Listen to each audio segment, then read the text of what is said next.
হযরত বেলাল যখন নবীর কাছে, নবী বলে, বেলাল রে, তুমি না আমার চাইতে আধাত খাটো। বেলাল বলে, হুজুর আসলেই তো তাই, আপনি হলেন ইমাম, আমি হলাম মুয়াজ্জিন, আপনি আধাত লম্বা, আমি আধাত খাটো। রাসূল বলে, বেলাল রে, দুনিয়াতে তুমি আমার চাইতে খাটো হলে কি হবে, হাসরের ময়দানে তোমার মাথা আমার মাথার উপরে থাকবে। বেলাল কান্দের বলে, নবী গো, এমন কথা আপনি বলবেন না, আমি বেলাল কি মাথা উপরে উঠাতে পারি? আল্লাহ রাসূল বলে, বেলাল রে, মুয়াজ্জিন হবার কারণে আল্লাহ তোমার মাথা সবার উপরে থাকবে, মাথা শুধু উপরে রাখবে না, আল্লাহ তাআলা নূরের একটা টুপি পরায় দিবে, যেই টুপি পূর্ণিমার চাঁদের মতো আলো দিবে। আপনাকে মসজিদের মুয়াজ্জিন ফজরে আজান দেয়, দেয় না? এই আজান শুনে আপনারা কি চেতন পান? আপনারা কোনোদিন কি কইছেন কি রে, মুয়াজ্জিনকে কি আজান দিয়ে তুলল রে? নতুন হাজি হজে, বুঝলেন, শালা আগে আসলো পাজি, এখন হজে হাজি। ওই হজ করার পর থেকে এমন নামাজ ধরছে, মুয়াজ্জিন আসার আগেই মসজিদে আসে। মুয়াজ্জিনের খুব ভয়, এই হাজি সাহেব আবার প্যাট প্যাট করে কথা কয়। তো মুয়াজ্জিন দেখে আমার আগেই যখনই আসে তাহলে টাইম মতো আজান দেওয়া লাগবে। তো মুয়াজ্জিন ফজরে আজান দিয়ে দেয়, গোসল করছে, হাই সব কিছুই কয়নি। পরদিন দেখে ফজরে আজান দিয়ে আবার গোসল করছে, হাই সব কই কে রে, গোসল করে এসে আজান দিবি আর ওই আজান দিয়ে যা গোসল করে, তার মানে টাইম আজান দেওয়া লাগে, টাইমলি না দিলে হাই সাহেব বুঝলেন নতুন হাজিতে, আগে শয়তান হয়েছিল, হজ করে ভালো হসা। এরকম হাজি আছে না নাই? ধরে কেন আছে না? খালি মুয়াজ্জিন আর ইমামের দোষ ধরে, এরকে কামই হলো শয়তান হজ করে আছে। ওই শয়তানও তো পাথর মারবারই পারেনি ভাই, কারণ ওর ভিতরেই শয়তান লুকে আছে, ওই খালি যা ঢেলা আছে। জোরে কর কথা ঠিক কিনা? মিন শাররিল ওয়াসওয়াসিল খান্নাস। দুপুর বেলায় সমস্ত মুসল্লি যখন মসজিদে আইছে, তখন হাজী সাহেব বলতেছে, আমার একটা ভাষণ আছে। সমস্ত মুসল্লি বলে, কি ভাষণ? বলে, এই মুয়াজ্জিনের আজানে আল্লাহ বরকত নাই, এই মুয়াজ্জিনের আজানে আল্লাহর বরকত নাই। বরকত নাই কেমনি? বলে, ফজর আজান দিয়ে গোসল করে। সমস্ত মুসল্লিকে, কি মুয়াজ্জিন সাহেব? বলে, সত্যি। তাহলে আপনি নাফাক অবস্থা আজান দেন। মুয়াজ্জিন বলতেছে, এত চেতেন কেন মিয়া? যে এই টাকা বেতন দেন, এই বেতন আমার সংসার চলবে? সব জিনিসের দাম বাড়িয়েছে, মুয়াজ্জিনের বেতন বাড়ে না? তা আপনাকে বিবেক নাই। এই জন্য আমি কিছু বলিনি, বিবেকহীন মানুষ কুত্তার চাইতো জঘন্য। সব মুসল্লি খালি মোট মোট কামড়ায়, মুয়াজ্জিন তো মুখ খুলছে রে। একদিন খালি আজান দিছে, কিন্তু কোনদিন মুখ খোলেনি। আজকে মুখ খুলে বলতেছে, রাত্রে আমি অমুক গোডাউনের কুলিগিরি করি, অমুক গোডাউনের। এশার নামাজ পড়ার পরে যে কুলিগিরি শুরু করি, 100 বস্তা যদি গোডাউনে তুলি আমাকে 500 টাকা দেয়। এই 500 টাকা কামাই করে আসে এই শালা হাজির ভয়ে, এই শালা হাজির ভয়ে আমি আজান দিই। কারণ এই শরীর আমার না পাক না, কিন্তু শরীর ধুলাবালি ধেমাকে গেছে। এখন এই টাইমলি আজান না দিলে খালি ফ্যাস করে। এই শয়তানের ভয়ে আমি আজান দেই, আজান দেওয়ার পর আমি গোসল করি। সব মুসল্লি করছে, ই হজ করলে কি হবে রে, শালা শয়তানি যায়নি। জোরে করো, এরকম আসে না নাই? জোরে করে আসে না? খালি ভুল ধরা হলো ইমাম মুয়াজ্জিনের ভুল। একটু মনোযোগ দিয়ে খেয়াল করুন, হযরত বেলাল ফজরের নামাজের আজান দিলে আমারে জান ডাক দিও না। হযরত আলী ফাতেমার কাছে বয়ান করতেছে, বেলাল যখন ফজরে আসসালাতু খায়রুম মিনান নাওম বলবে, আমি তখন ঘুমের মধ্যে থাকবো, আমারে জান ডাক দিও না। ফাতেমা মুস্কি মুস্কি হাসে। আলী বলে, হাসার কারণ কি? বলে, স্বামী গো, বেলাল ফজরে আজান দেয়, কিন্তু আপনি যে তাহাজ্জুদের নামাজ পড়েন। স্বামী গো, আমিনাল লাইলি ফাতাহাজ্জাদ বিহি নাফিলাতাল লাক।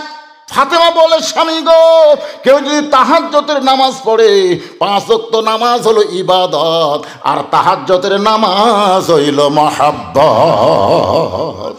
জোরে কার সুবহানাল্লাহ।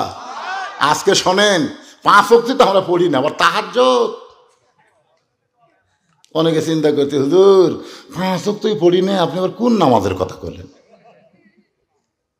তাহাজ্জুদের নামাজ কিন্তু মহব্বত, আর 5 ওয়াক্ত নামাজ হলো ইবাদত।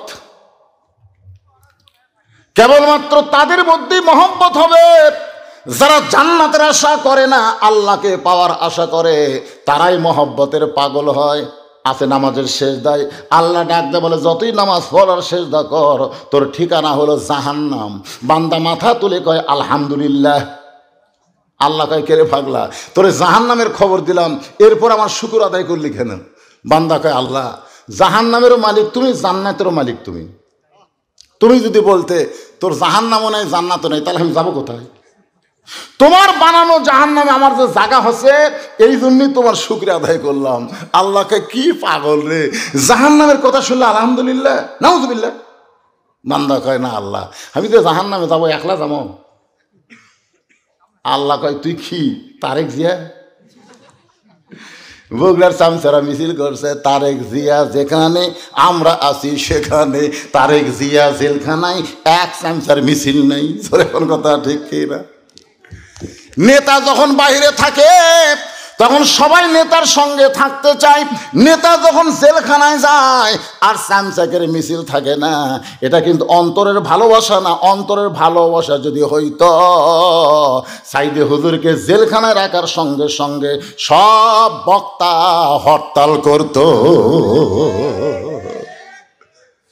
সব বক্তা হরতাল যদি করত, তাহলে বাংলাদেশের সব মানুষ খেপে যাইত।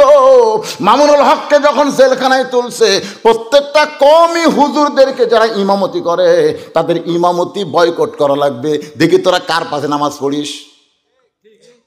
আন্দোলন আছে না নাই? দরকার আছে না নাই? আজকে হাফিজি মাদ্রাসা যদি প্রাইমারির মতন বেতন চায়, তাহলে প্রত্যেকটা হুজুরকে আন্দোলন করা লাগবে কোরআন শরীফ নিয়ে। আজকে আকডম বাগডম ঘরের সাথে ঢাকলোর লোক ঝাঁঝর বাজে, এই শালা করে বেশি বেতন দেওয়া হয়, আর শালারা ছোট ছোট বাচ্চাদেরকে নাস্তিক বানায়। ধরে কোন কথা কথা না কেন? একটা প্রাইমারি মাস্টার বেতন 10 জনক ভাগে দেওয়া লাগবে। কিন্তু তুই কি বাল শিক্ষা দিস? এই তোর এত বেতন কেন? আইরাই টিয়ে নাই ভরা দিয়ে না লেগেল বোয়াল মাছে, তাই না দেখা ভোতর নাচে, এখন কিরিং কিরিং কিরিং কিরিং কিরিং চাপাত খালি জুতের বাড়ি মারা লাগবে। এখন শরীফ শরীফা হবে। এইরকম ভণ্ডামি শিক্ষা দিয়া এরা সরকারি বেতন পাবে। আর জালিকাল কিতাবুল আরাইবা হুদাল্লিল মুত্তাকিন, কোরআনের সহি শিক্ষা দিয়া রাসূল বলেছেন খায়রুকুম মান তাআল্লামাল কুরআন ওয়া আল্লামা। ওই ব্যক্তি হলো পৃথিবীর সবচেয়ে সম্মানী দামি, যে আল্লাহর কোরআন শিখেছে এবং অপরকে কোরআনের শিক্ষা দেয়। জোরে কোন সুবহানাল্লাহ। ফাতেমা বলে, স্বামী গো, যেই ব্যক্তি তাহাজ্জুদের নামাজ আদায় করে, তাকে ফজরের জন্য কোনোদিন ডাক দেওয়া লাগবে না। আলী বলতেছেন, ফাতেমা আজ থেকে আর ফজরের নামাজ আমি পড়ব। যখন ফজরে আজান হয়ে গেল, খুব খেয়াল করবেন, ফজরে যখন আজান হয়ে গেল, হযরত আলী মাথায় পাগড়ি পরে মসজিদে যখন রওনা দেয়, ফাতেমার সামনে দাঁড়িয়ে বলল, আপনি ঈশার নামাজ পড়ে এসে কি বললেন ফজরের নামাজ পড়বেন না? তাহলে এরকম হাব্বা জুব্বা পরে কোথায় যান? আলী বলে, ফাতেমা এতদিন ভিতরে ঢুকে নামাজ পড়েছি, আজকে বাহির থেকে নামাজের দৃশ্যটা দেখবার চাই। সরলা হবেন না? এতদিন ভিতরে ঢুকে কি করছি?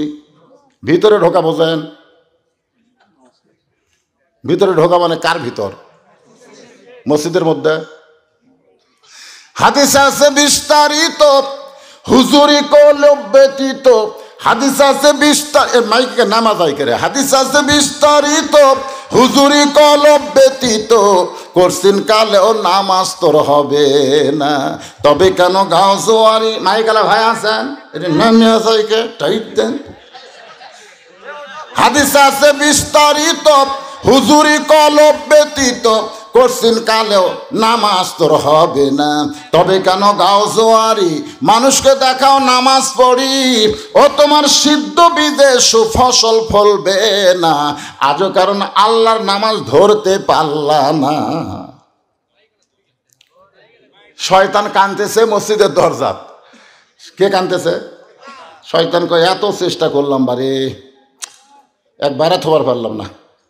এই ভিতরে ঢুকে গেল। আরে শয়তানের কান্না দেখে শয়তানের বেটা, শয়তানের বেটার নাম কি? এই শয়তানের বেটা। আল্লাহ কোরআনে বলেছে, ইন্না শয়তান লাকুম আদুওয়ান ফাত্তাখিযুহু আদুওয়ান। শয়তান তোমাদের শত্রু, তোমরা শয়তানকে শত্রু হিসাবে ধরো। বারে এটা টাইট দিয়ে, বারে এটা টাইট দিয়ে তুলে দেওয়া যায় না? হ্যাঁ, আবার বেশি গেল রে ভাই, টানতে টানতে এটা লিয়ে দেবো দাদা, এটা টাইট দাও, এটা টাইট দাও।